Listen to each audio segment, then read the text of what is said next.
Gracias. Tiene la palabra asambleísta Gabriel Rivera. Me sorprendió, Presidenta. Pensé que me tocaba un poco después.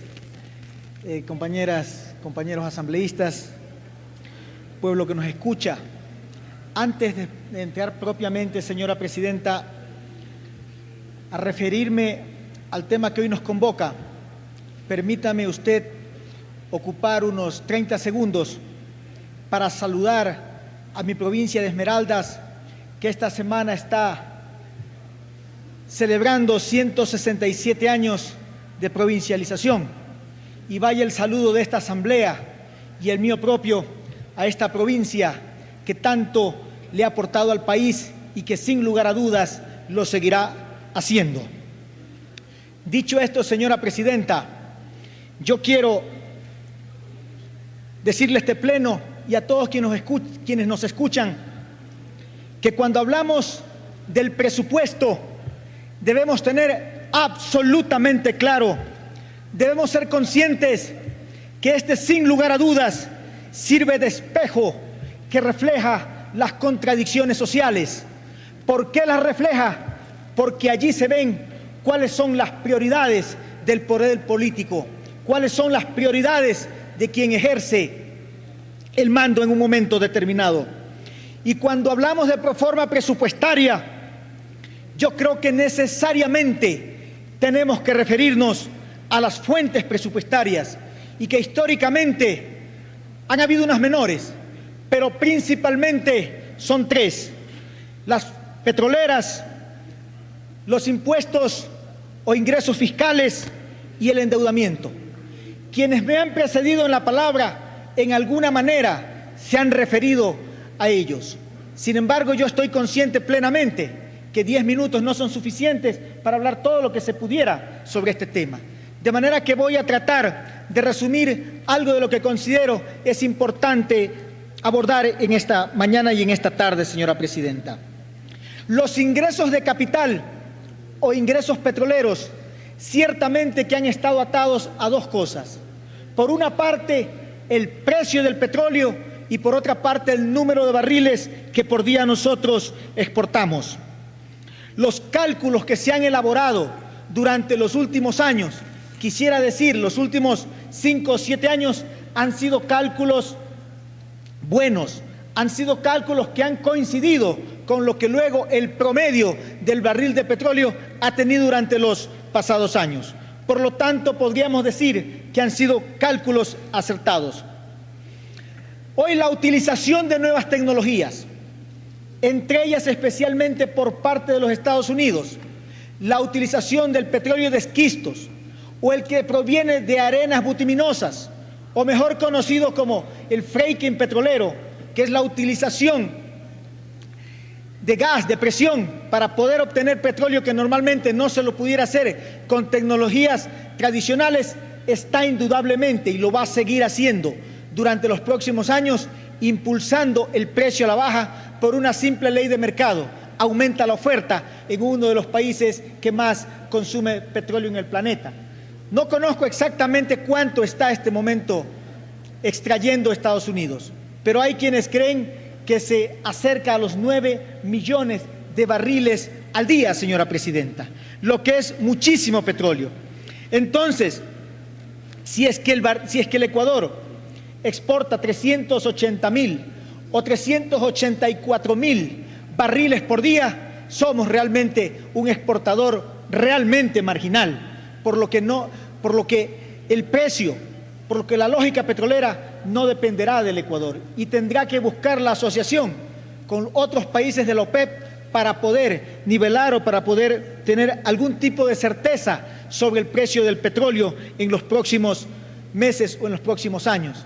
De manera que gran parte de la suerte de lo que suceda con el precio del barril de petróleo que el Ecuador exporta no depende de factores que nosotros podamos corregir o dominar. Depende de factores exógenos, depende de factores externos a la política soberana del Ecuador, señora Presidenta. Otro de los ingresos, otra de las fuentes de ingresos que tiene el Ecuador son los tributos. Y de esto se ha hablado mucho, porque hoy conocemos que la política tributaria es una de las mejores formas de encontrar la justicia social. Hoy también conocemos que eran falsos aquellos discursos que sostenían o que decían que había que bajar los impuestos a las clases dominantes, al gran capital, para así poder garantizar que haya más inversión en el país y que pueda haber desarrollo.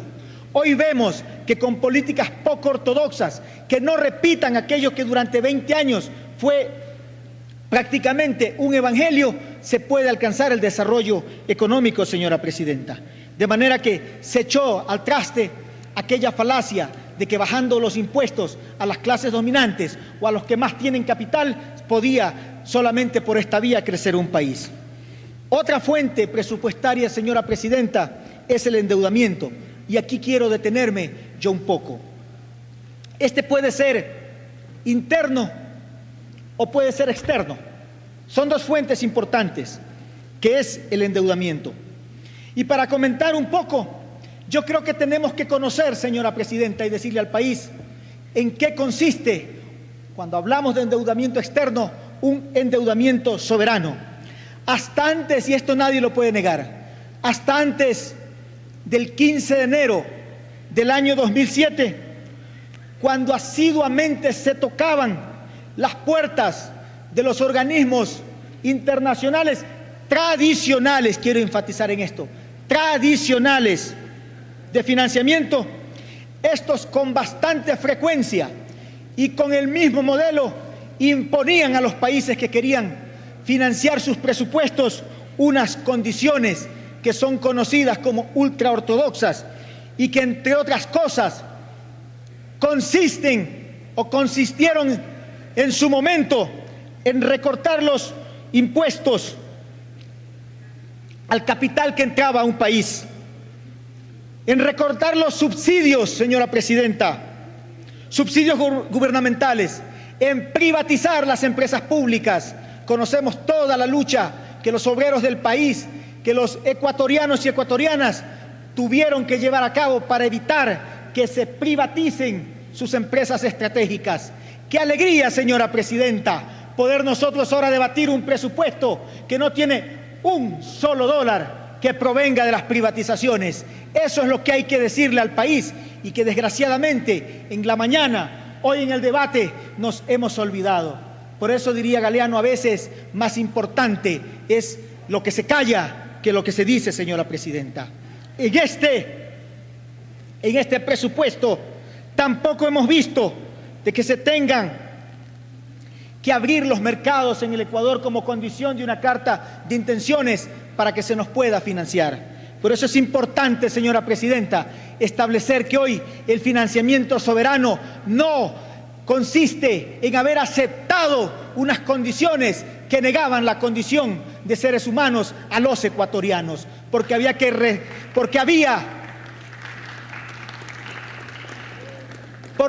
aceptar que se reduzcan policías, que no tengan uniforme, que no duerman en colchones como cualquier ser humano tenía que hacerlo, que se reduzcan profesores, que no se beque estudiantes. Así se construía en el pasado el presupuesto, señora presidenta. Y son esas mismas voces que hoy critican y dicen que este presupuesto no refleja los intereses ciudadanos. Pero qué bueno que gracias a ese pueblo de Esmeraldas, hoy yo puedo estar en esta curul y decirle también mi verdad a los ecuatorianos y al mundo, a este pleno, señora presidenta. Tiene un minuto, asambleísta. Muchas gracias. Muchas gracias, señora presidenta. Finalmente, yo creo que hoy, mejor dicho, no debemos tener absolutamente ninguna duda en que aprobar el presupuesto así como está es aprobar el financiamiento al desarrollo del país, señora presidenta. Solamente para concluir, hasta antes de 2007, en el presupuesto se establecían, por poner un ejemplo, 1.000 millones de dólares para educación. Hoy se están estableciendo 3.500 millones de dólares para la educación. Eso es para contestarles a aquellos que dicen, ¿y dónde está la plata del petróleo? La plata del petróleo está financiando a aquellos estudiantes que mañana No los podrán engañar con las mentiras que han tratado de engañar en esta tarde y durante todos estos años al pueblo ecuatoriano, porque será gente que tenga conocimiento y que agradecerá el hecho de que este país hoy camine con sus propias piernas y piense con sus propias neuronas, señora presidenta. Muchísimas gracias.